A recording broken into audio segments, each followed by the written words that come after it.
ஹாய்ங்க, இன்றைக்கி என்னோட மெத்தடில் சிக்கன் சுக்கா எப்படி செய்கிறதுன்னு பார்க்கலாம்.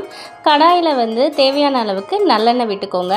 சிக்கன் எடுக்கும் போது எப்பயுமே நீங்கள் நல்லெண்ணெய் சேர்த்துக்கிட்டிங்கன்னா உங்களுக்கு அந்த சிக்கனால் வர சூடு இதெல்லாமே வலியெல்லாம் வராது. எண்ணெய் நல்லா காஞ்சதும் பெரிய வெங்காயத்தை நீல வாக்கில் கட் பண்ணி வச்சுருக்கேன். அது 2 வெங்காயத்தை கட் பண்ணியிருக்கேன். அதை சேர்த்துட்டு ஒரு கொத்து கருவேப்பிலை, ரெண்டுமே நல்லா வதங்கணும். அதுக்கப்புறம் ஒரே ஒரு தக்காளி தான் சேர்த்துருக்கேன். நான் எலும்போடு இருக்கிற சிக்கன் சேர்த்துருக்கேன். நீங்கள் எலும்பில்லாத சிக்கன் சேர்த்திங்கன்னா இது டேஸ்ட் அந்தளவுக்கு கொடுக்காது. எலும்போடு சேர்க்கும் போது அது நல்லா இருக்கும். நீங்கள் ட்ரை பண்ணி பாருங்கள் கண்டிப்பாக. இப்போ 1.5 ஸ்பூன் அளவுக்கு இஞ்சி பூண்டு பேஸ்ட்டு சேர்த்துருக்கேன். சிக்கனோடு சேர்த்து நல்லா வதக்கணும்.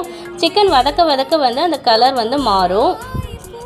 சிக்கன் எண்ணெயிலேயே பாதி வெந்துடும். ஆனால் நமக்கு கிரேவி தேவை இல்லையா, அதனால் கொஞ்சமாக தண்ணி சேர்த்து வேக வைக்கணும். ஃபஸ்ட்டு மசாலா ஐட்டம்லாம் நம்ம சேர்த்துக்குருவோம்.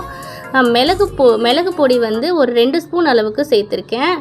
அப்புறம் சிக்கன் குழம்பு, மட்டன் குழம்புக்கு நம்ம கறி மசாலா தூள் செஞ்சுருந்தோம் இல்லையா, அது 2 ஸ்பூன் சேர்த்துருக்கேன். அப்புறம் சீரகத்தூள் 2 ஸ்பூன் சேர்த்துருக்கேன். இதெல்லாமே நல்லா சிக்கனில் கோட்டாகிற அளவுக்கு வதக்கணும். 1 ஸ்பூன் அளவுக்கு மட்டும் மிளகாத்தூள் சேர்த்துருக்கேன். சிக்கனில் நல்லா பெரட்டி விட்டுக்கோங்க. நம்ம எண்ணெய் அதிகமாக தான் சேர்த்துருக்கோம். அதனால் எண்ணெய் நல்லா சுண்டி வரும்போது நல்லா இருக்கும் டேஸ்ட்டு. நம்ம தோலோடு தான் சிக்கனும் சேர்த்துருக்கோம். அதனால் எண்ணெய் நல்லாவே பிரிஞ்சு வரும். இப்போ சிக்கன் வதங்குறதுக்கு தேவையான அளவுக்கு உப்பும் சேர்த்துட்டு இப்போது நான் ஒரு 3/4 டம்ளர் அளவுக்கு தண்ணி சேர்த்துருக்கேன். குட்டி டம்ளர் தான் 3/4 டம்ளர் அளவுக்கு தண்ணி சேர்த்துருக்கேன். அப்படியே தண்ணியில் சிக்கனை கலந்து விட்டுட்டு மூடி போட்டு நல்லா வேக விடுங்க.